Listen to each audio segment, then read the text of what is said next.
রাসূল সাল্লাল্লাহু আলাইহি সাল্লাম গরুর মাংস খেয়েছেন কিনা এ ব্যাপারে বেশ বিতর্ক চলছে। তিনি কি গরুর মাংস খেয়েছেন? নামাজে দাঁড়ানোর পর নাকি ডান পায়ের বুড়ো আঙ্গুল নাড়ানো যায় না, এটা কি সত্য? মৃত ব্যক্তির ব্যবহার করা ফোন দিয়ে যদি স্ত্রী কোরআন শরীফ পড়েন, রেকর্ড করা কোরআন শুনেন এবং ইসলামিক ভিডিও দেখেন, এতে কি তার মৃত স্বামীর সওয়াব হবে? ওযু করার সময় সব অঙ্গ একবার করলে ধুলে কি ওযু হবে? পিরিয়ড অবস্থায় মৃত ব্যক্তির কাছে যাওয়া যাবে কিনা? আমাদের দেশে সচরাচর দেখা যায় মৃত ব্যক্তিকে গোসল দেওয়ার পর গোসল দেওয়ার স্থানে 41 দিন পর্যন্ত কাউকে যেতে মানা করা হয়। সেখানে সন্ধ্যাবেলা 41 দিন পর্যন্ত আগরবাতি বা মোমবাতি জ্বালানো হয়। এটা কি শরীয়ত সম্মত? নামাজের সূরার সিরিয়াল রক্ষা করা কি জরুরি? কেউ একাকী থাকার সময় যদি এমন পোশাক পরে যেটা হাঁটুর উপরে ওঠে, তাহলে কি সে গুনাহগার হবে? কোরআন ধরে ওয়াদা করার পর সে ওয়াদা ভঙ্গ করলে কি পরিণতি হতে পারে? মৃত ব্যক্তির জন্য হাফেজ ডেকে কোরআন খতম মিলাদ দিলে মৃত ব্যক্তির কোনো লাভ হবে? প্রবেশ করি প্রশ্নের আলোকিত ভুবনে। এসেছে রুবেল, আপনি জানতে চেয়েছেন আইডি থেকে, নামাজে দাঁড়ানোর পর নাকি ডান পায়ের বুড়ো আঙ্গুল নাড়ানো যায় না, এটা কি সত্য? না, এরকম কোনো কথা আমাদের জানা নেই, প্রয়োজন হলে নাড়ানো যেতে পারে। আরিহা ইসলাম জানতে চেয়েছেন, নামাজের সূরার সিরিয়াল রক্ষা করা কি জরুরি? নামাজের সূরার সিরিয়াল রক্ষা করা ফরজ বা ওয়াজিব নয়, তবে সূরার সিরিয়াল রক্ষা করতে পারলে সেটা ভালো। রক্ষা না করে কেউ যদি উল্টা পড়েন, অর্থাৎ প্রথম রাকাতে কথার কথা আলাম তারা পড়লেন, পরের রাকাতে তিনি ওয়াইউল্লাহ পড়লেন, উপরের দিকে গেলেন, তো এটাকে মাকরুহ বলেছেন ফোকা একরাম, কিন্তু এতে সালাত হয়ে যাবে। এমনি আরিফুল ইসলাম জানতেছেন, মৃত ব্যক্তির জন্য দোয়া করার সুন্নাহ পদ্ধতি কি? মৃত ব্যক্তির জন্য আল্লাহ তাআলার কাছে সাধারণভাবে দোয়া করবেন, আল্লাহ আপনি তাকে মাফ করুন, ক্ষমা করুন, ইস্তেগফার করবেন, কায়মন ওয়াক্যে আল্লাহর কাছে তার পক্ষ হয়ে সুপারিশ করবেন, ক্ষমা চাইবেন। এসএচ রুবেল, এছাড়া বিশেষ কোনো পদ্ধতি নেই, একত্র হতে হবে, লোকজন জড়ো করতে হবে, হুজুরদেরকে নিয়ে আসতে হবে, এমন কোনো কথা কোরআন হাদিসে আমাদেরকে বলা হয়নি। রোশনার খাতুন জানতে চেয়েছেন, মৃত ব্যক্তির জন্য হাফেজ ডেকে কোরআন খতম মিলাদ দিলে মৃত ব্যক্তির কোনো লাভ হবে?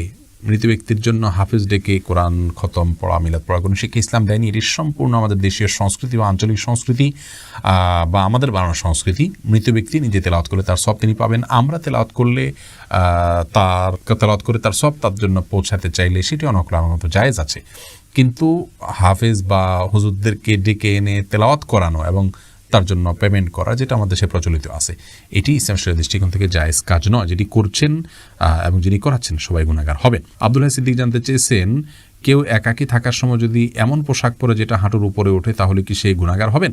না, একাকী থাকলে তার হাঁটুর উপরে কাপড় উঠলে গুনাহগার হবেন না। তানজিনা বেগম জানতেছেন, কোরআন ধরে ওয়াদা করার পর সে ওয়াদা ভঙ্গ করলে কি পরিণতি হতে পারে? কোরআন ধরে ওয়াদা করা এটা ওয়াদা করার পদ্ধতি নয়, ওয়াদা এমনিই হবে। আল্লাহর নামে শপথ করতে চাইলে মুখে বলবেন আল্লাহর নামে আমি শপথ করছি, এটা হলো শপথের সঠিক পদ্ধতি। কাকলি শেখ জানতে চেয়েছেন, নিজের বোনের ছেলে বা ভাইয়ের প্রাপ্তবয়স্ক ছেলে কি মাহরাম? নিজের বোনের ছেলে মাহরাম এবং ভাইয়ের প্রাপ্তবয়স্ক ছেলেও মাহরাম, আপন ভাই আপন বোন হলে। আব্দুর রহমান জানতে চেয়েছেন, আমি একজন দর্জি, মহিলাদের পোশাক তৈরি করি, আমি যদি কোনো মহিলাকে তার ইচ্ছা মতো ডিজাইন জামা বানিয়ে দেই আর সে যদি সেটা পরে বেগানা পুরুষের সামনে যায়, দেখে আমার পাপ হবে? যদি এমন হয় যে পোশাকটা বানানোই হচ্ছে পাপের কাজের জন্য আপনি জানেন, তাহলে সেক্ষেত্রে তাকে সহায়তা হবে তার সেটা তৈরি করে দিলে। সেজন্য এটি তৈরি করার ক্ষেত্রে আপনি ডিনাই করা উচিত, এতটুকু এখতিয়ার অধিকার আপনার থাকা উচিত, এবং ইমানি গায়রত যেটাকে বলে, ইমানি আত্মসম্মান বোধ, সেটা আপনার থাকা উচিত। আর যদি এই লেভেলের সমস্যা না হয়, বরং এটা তিনি বাসায় পড়তে পারেন, তার স্বামীর সামনে পড়তে পারেন, বাহিরে পড়তে পারেন, কি করবেন আপনি জানেন না, তাহলে আপনি খুঁচিয়ে তাকে জিজ্ঞেস করার কোনো প্রয়োজন নেই, এবং এর কারণে আপনার গুনাহ হবে না। তিনি যদি এটাকে অন্যায় কাজে ব্যবহার করেন, ইনশাআল্লাহ আপনার গুনাহ হবে না। মুজাহিদ হোসেন জানিয়েছেন, ওযু করার সময় সব অঙ্গ একবার করলে ধুলে কি ওযু হবে? ওযু হয়ে যাবে, 3 বার করে ধোয়াটা সুন্নাত। কোরআন আলো আইডি থেকে জানতে চেয়েছেন, ঋণ পরিশোধের জন্য কিছু একটা আমল বলুন। ঋণ পরিশোধের জন্য সবচেয়ে বড় আমল হলো আল্লাহ তাআলার কাছে সাধারণভাবে দোয়া করবেন, চাইবেন, প্রার্থনা করবেন, এবং আপনি সর্বোচ্চ চেষ্টা চালাবেন ঋণ পরিশোধের জন্য। আমাদের অনেক ভাইরা আছেন, নিজের জমি আছে, স্থাবর অস্থাবর অনেক মূল্যবান সম্পদ আছে, সেগুলো দিয়ে ঋণ পরিশোধ করতে চান না। তিনি চান যে ঋণ পরিশোধের জন্য তার সাধারণ উপার্জন থেকে অনেক টাকা হয়ে যাক, অলৌকিকভাবে চলে আসুক, আর তিনি সেটা দিয়ে ঋণ পরিশোধ করে দিবেন। এটা সম্পূর্ণ ভুল একটা পদ্ধতি। আপনার ঋণ পরিশোধ করাটা আপনার জন্য ফরজ, এটা বান্দার হক।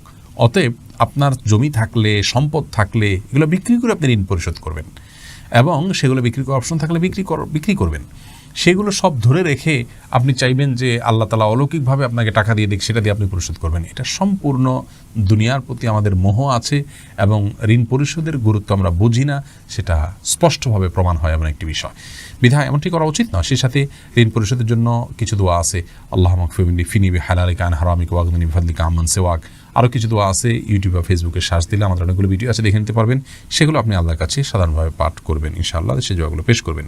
আশরাফুল হক শুভ, আপনি জানতে চেয়েছেন, আমাদের দেশে সচরাচর দেখা যায় মৃত ব্যক্তিকে গোসল দেওয়ার পর গোসল দেওয়ার স্থানে 41 দিন পর্যন্ত কাউকে যেতে মানা করা হয়। সেখানে সন্ধ্যাবেলা 41 দিন পর্যন্ত আগরবাতি বা মোমবাতি জ্বালানো হয়, এটা কি শরীয়ত সম্মত? কোনো জায়গায় মৃত ব্যক্তিকে গোসল দেওয়া হলে সেখানে এই প্রথাটি আমাদের সমাজে অনেক ক্ষেত্রেই প্রচলিত আছে যে আগরবাতি বা মোমবাতি ইত্যাদি সেখানে আপনার জ্বালানো হয় এবং সন্ধ্যাবেলা 41 দিন পর্যন্ত এই কাজটি করা হয়, কেউ সেখানে যেতে চায় না, যেতে চাইলে নিষেধ করা হয়। এটি সম্পূর্ণ কুসংস্কার এবং এ ধরনের বিশ্বাসগুলো শিরকি বিশ্বাস, কুসংস্কারচ্ছন্ন বিশ্বাস। এর বেশিরভাগই এসছে হিন্দু সমাজ থেকে। একজন মুসলমানের এই সমস্ত কুসংস্কারকে বর্জন করা উচিত। যেখানে গোসল দেওয়া হবে সে জায়গার বিশেষ কোনো বিধান নাই, সেটা অন্য 10টা জায়গার মতোই একটি জায়গা। আসমাউল হোসনা ফেনু জানতে চেয়েছেন পিরিয়ড অবস্থায় মৃত ব্যক্তির কাছে যাওয়া যাবে কিনা। যাওয়া যাবে, এতে কোনো অসুবিধা নেই। মেহজাবিন জানতে চেয়েছেন বিবাহের উদ্দেশ্যে পাত্রী দেখতে এলে পাত্রীর জন্য কতটুকু সাজগোজ করা শরীয়তসম্মত। যতটুকুতে তার মূল অবস্থাকে পরিবর্তন না করে ততটুকু জায়েজ আছে। হালকা মুখের উপরে মেকআপ করলেন কিন্তু তার কালার পরিবর্তন হয়ে যায়, শেপ পরিবর্তন হয়ে যায়, এরকম করে করা জায়েজ নাই। কাকুলি শেখ জানতেছেন সাহসিদাতে কি সেজদার তাসবিহ পড়বো? জি, অবশ্যই আপনি সিজদার তাসবিহ পড়বেন। ফাহাদ ফাতেমা জানতে চেয়েছেন মৃত ব্যক্তির ব্যবহার করা ফোন দিয়ে যদি স্ত্রী কোরআন শরীফ পড়েন, রেকর্ড করা কোরআন শুনেন এবং ইসলামিক ভিডিও দেখেন, এতে কি তার মৃত স্বামীর সওয়াব হবে? তদ্রূপ যদি গান বা অন্যান্য ভিডিও দেখা হয়, এতে কি মৃতের গুনাহ হবে? ভাই ফাহাদ, মৃত ব্যক্তির ফোন দিয়ে তেলাওয়াত করলে মৃত ব্যক্তির সওয়াব পাবেন, ব্যাপারটি এমন নয়। বাকি মৃত ব্যক্তি যদি এমন কিছু রেখে যান যেটির কারণে অন্য আরেকজন কাজের পথে যান, যেমন কথার কথা একটা কোরআন রেখে যান, এই কোরআন কেউ তেলাওয়াত করলো, তিনি কোরআনটা কিনে রেখে গেছেন তেলাওয়াতের জন্য, তাহলে তিনি সওয়াব পাবেন। তো মোবাইল তিনি রেখে গেছেন, এই মোবাইল রাখলেই যেটাতে কোরআন তেলাওয়াত করতে হবে এমন তো নয়। এটাতে কেউ কোরআন ডাউনলোড করে পড়ছেন, তেলাওয়াত করছেন, এটি যিনি তেলাওয়াত করছেন তার সওয়াব হবে। আর হ্যাঁ, যে ব্যক্তি মোবাইলটা রেখে গেলেন তিনি তার জন্য সহায়কের ভূমিকা থাকলেন, সেই হিসাবে আল্লাহ তাআলা তাকেও সওয়াব দিবেন, আশা করা যেতে পারে। আর একই কথা গুনাহের ক্ষেত্রেও প্রযোজ্য হবে। বিশেষ করে মোবাইল যদি রেখে যান তো মোবাইলে গান বাজনা শুনতে হবে এমনটি তো বাধ্যতামূলক নয়। কেউ যদি এটা ব্যবহার করে তাহলে এটা একান্ত তার ব্যাপার, এর জন্য মৃত ব্যক্তিকে গুনাহের বোঝা বহন করতে হবে না।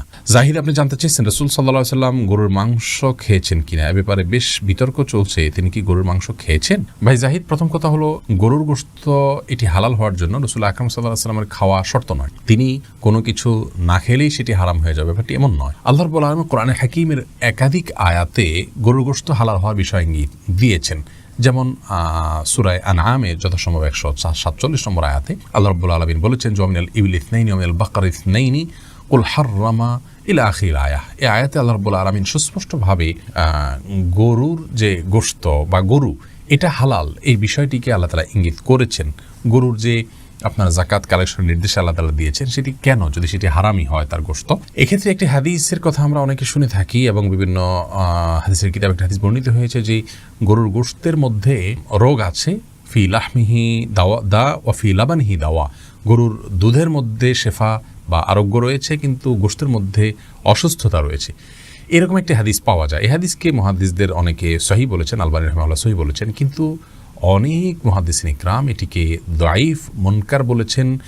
শেখ ইবনে উসাইমিন রাহিমাহুল্লাহকে এক প্রশ্ন করার তিনি এটাকে জাল বলেছেন, যে এটা মাকজুব, নবী করিম সাল্লাল্লাহু আলাইহি ওয়াসাল্লামের প্রতি এটা মিথ্যাচারের শামিল। কারণ হলো যে আল্লাহ রাব্বুল আলামিন যে পশুকে হালাল করেছেন আমাদের জন্য কোরআনে কারিমে বিভিন্ন আয়াতে তার ইঙ্গিত পাওয়া যায়, এবং যাকাত যে নিতে বলা হয়েছে গরুর, সেটি গরুর তো এটা বাহন হিসেবে আল্লাহ তাআলা রাখেননি। অতএব এটি যদি খাওয়া হারাম হতো তাহলে আল্লাহ রাব্বুল আলামিন সেটিকে আমাদের জন্য যাকাত যোগ্য সম্পদের মধ্যে গণ্য করতেন না এবং কোরআনে কারিমে আয়াতে সেই ইঙ্গিত আল্লাহ তাআলা দিতেন না। অতএব এখান থেকে বোঝা যায় যে একটা উপকারী অনুপকারী জিনিসকে আল্লাহ তাআলা আমাদের জন্য হারাম করতেন না। তো যাই হোক, গরুর গোশত খাওয়া হালাল, এতে পৃথিবীর কোনো আলেমের দ্বিমত আছে বলে আমাদের জানা নেই, সবাই একমত। হ্যাঁ, এই হাদিসকে যারা সহিহ বলেন সে সমস্ত ওলামা ইকরাম আবার এটা ব্যাখ্যাও করেন যে আসলে এর মাধ্যমে নবী সাল্লাল্লাহু আলাইহি সাল্লামের উদ্দেশ্য ছিল যে হেজাজ বা খুব বেশি গরমের এলাকায় গরুর গোশতটা মানুষের শরীরের সাথে খুব একটা যায় না, সেই জন্য সেখানের জন্য তিনি এটি বলেছেন।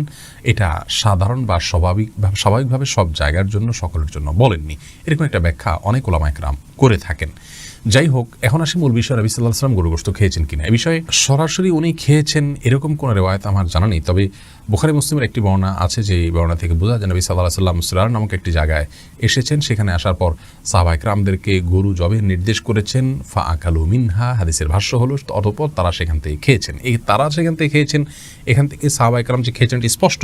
নবী সাল্লাল্লাহু আলাইহি ওয়াসাল্লাম তাদের সাথে ছিলেন, অতএব তিনিও খেয়েছেন, সেটাই স্বাভাবিকভাবে এখান থেকে বুঝে আসে। কিন্তু এর মানে এই নয় যে গরু গোশত খাওয়ার বিশেষ ফজিলত আছে এবং যে না খেলে গুনাহ হবে, এরকম বিষয় না। নবী সাল্লাল্লাহু আলাইহি সাল্লাম এবং সাহাবা ইকরাম গরু জবে করেছেন। বিশেষ করে নবী সাল্লাল্লাহু আলাইহি সাল্লাম গরু জবে করেছেন আপনার হজে কিংবা কোরবানিতে, এরকম বিভিন্ন বর্ণনা পাওয়া যায়।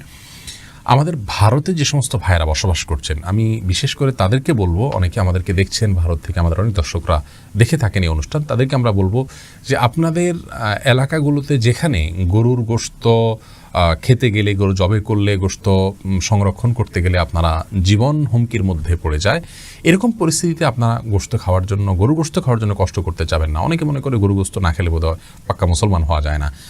এটা খুব অল্প সংখ্যক মানুষ মনে করেন, তো এটি আমাদের ভুল ধারণা। গরু গোশত খাওয়ার জন্য আপনার জীবনকে হুমকির মধ্যে ফেলে দেওয়া এটা কোনো অবস্থাতে উচিত নয়। আপনাকে হালাল জিনিস খেতে যদি বাধা দেয় কেউ, জুলুম এবং আপনার প্রতি নিপীড়ন।